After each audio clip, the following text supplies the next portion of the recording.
Chrissy Judy premieres at the Reeling Film Festival on September 25th. The film is about friendship, love, and what happens when a relationship changes everything. Todd Flaherty is here to chat all about it. Writer, director, and star. I got a chance to see a preview of this. I love this movie. Thank you. Thanks so much for watching it. Happy to Um, be here. let's talk a little bit about the inspiration for the film. Obviously, a lot to draw on, a lot of storylines here, but tell us a little bit about where the story came from your perspective. Yeah, so there were a couple, they always say write what you know. So there's a couple different inspirations for the film. I love queer cinema, and I guess I just sort of noticed that, the general stories that we get in queer cinema are either about coming out stories or stories about unrequited or forbidden love or pandemic AIDS related stories, and I've never really seen anything tackle queer friendship and chosen family in the way that I have experienced it.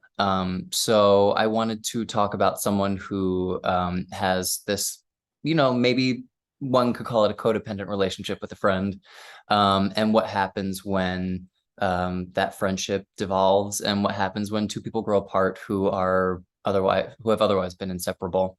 And the inspiration from the film, of course, comes from a bunch of different friendships that I've had in my 20s as people mature and find their romantic partners. And I have been both a Chrissy and a Judy. So I just wanted to, tell a story that followed that journey. That journey. I mean, let's talk a little bit about the Chrissy and Judy, because obviously sometimes we're the ones who starting something new and have to leave our friends and our former lives behind, and sometimes we're the ones who get left behind. Yeah. Talk a little bit about that dynamic and turning that into that storyline into a film.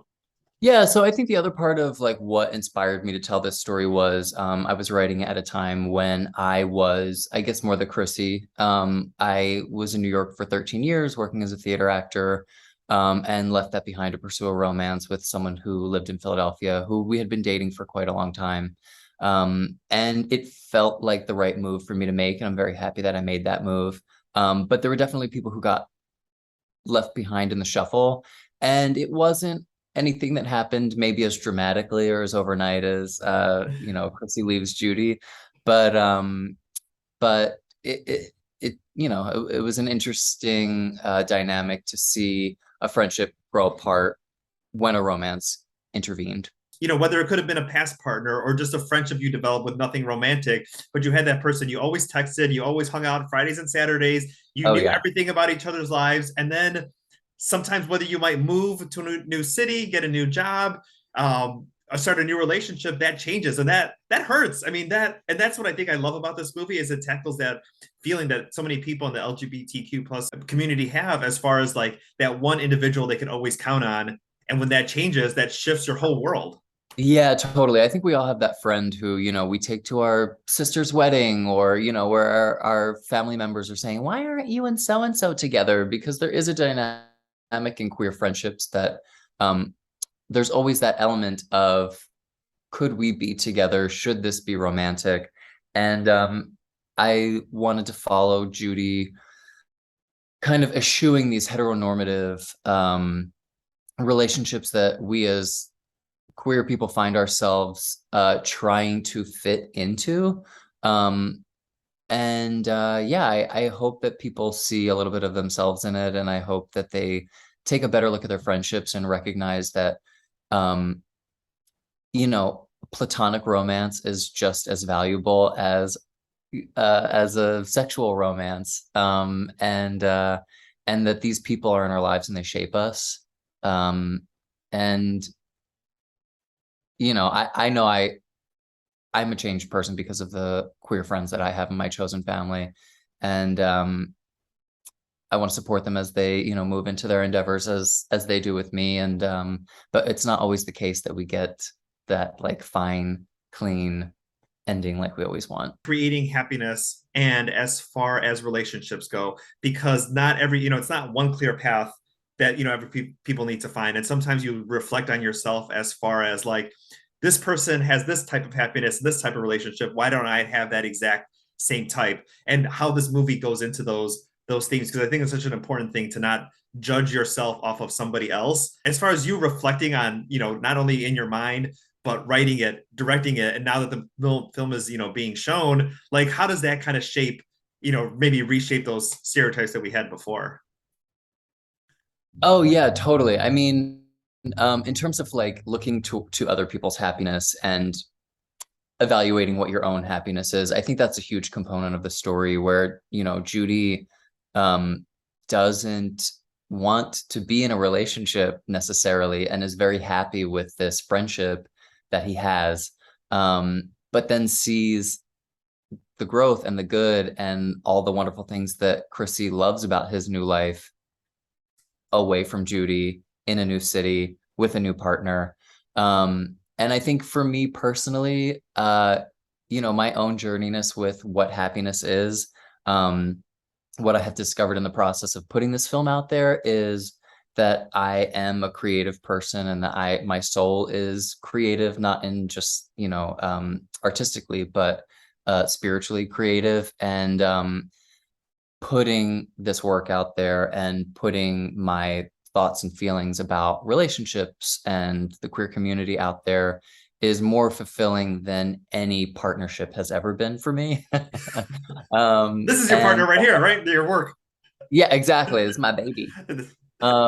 Yeah, so I think, in terms of like defining our happiness based on what other people have, it's always good to check in with people who are around you to see what they're doing. And I think that's where Judy is. I think Judy's journey is discovering that like what he wants isn't the norm. And I think that that's like I hope that people see that and recognize a little bit of themselves in it. We've talked a little bit about chosen family, but as far as your real life family, your brother's involved in the production as well too. Yes. Tell us a little bit about maybe that kind of changing the dynamic of your relationships and also maybe opening his eyes as far as like queer cinema and the characters you're creating, Yeah. maybe things he didn't maybe understand before. Yeah, so I am so fortunate. I have a very wonderful family. I'm very, very close with my brother, and he is a genius. He was a cinematographer and very graciously gave a lot of his time and energy to make this film. I think, my brother has, I came out when I was like 16 or 17. So he's always peripherally understood queer culture through me. But I think reading the script over and over again and seeing its many iterations, when he moved to New York a couple years after I did and saw, what queer culture was, I think this film didn't necessarily open his eyes to what queer culture is from a heterosexual perspective, but really like allowed him to dive into what the experience of being gay in a heterosexual world is like. And then also, he helped me realize the universality of this story, which is at the core just about friendship, and everyone experiences these ups and downs with people. Yeah, we had a very small crew. It was myself as the director. He was the cinematographer, but also did 7 other jobs on set. And we recruited his lovely wife, Isabelle, to be our sound mixer on set. So it was a very small, tight, COVID-y set. Um, and yeah, over the course of 16 days, we made this crazy movie. And I think he did like take away a new sense of what queer culture is and what the experience of being queer is. It is. And the final thing here, as far as advice, maybe from both sides, because sometimes you might find yourself in a relationship and you're like, I don't want to, I can't go to the bars on Friday. Why don't you come to this dinner party and let's dress up a little Mhm. differently and let's drink different things that we normally would. And the other person who is maybe kind of pushed out of their world or maybe still wants that friendship, but it's a tough balance and both people have to do a little give and take. But maybe coming out of this film, like some advice for someone who might be in a similar Chrissy Judy situation. Yeah, so I think if I had advice for anyone who's in this Chrissy Judy situation, whether you're the Chrissy or the Judy, I guess for the Chrissy, my advice would be sometimes in the process of growing up, you have to let go of things from your past that you desperately don't want to, but don't serve you in this moment. It doesn't mean that they won't. And I think that's why I like that the ending is a little ambiguous about where their friendship goes. And for the Judy, someone who's kind of like spinning out of control, desperately trying to cling on to something that they don't want to let go of. Sometimes letting go of the thing that we think that we need the most is actually the thing that sets us free to discover our most authentic self. Um, and so I guess, the advice for the Judys out there is like, don't be scared to let go, fall into the mess of life, because inevitably the universe will set you on the path that you're supposed to be on. Exactly. Well, Todd, thank you so much for your time today. Again, Thank September you. 25th, Chrissy Judy at the Reeling Film Festival. Reelingfilmfest.org is where you can go ahead and get those tickets. You're coming to Chicago, so we're going to get a Q&A, introduction to the Yeah. film, and definitely go check it out. It's been one of my favorites that I've seen so far. So lots to talk about and lots of relatability for so many people on so many levels. Thanks so much, Rudy. Thank you. Great chatting with you. Bye. Bye.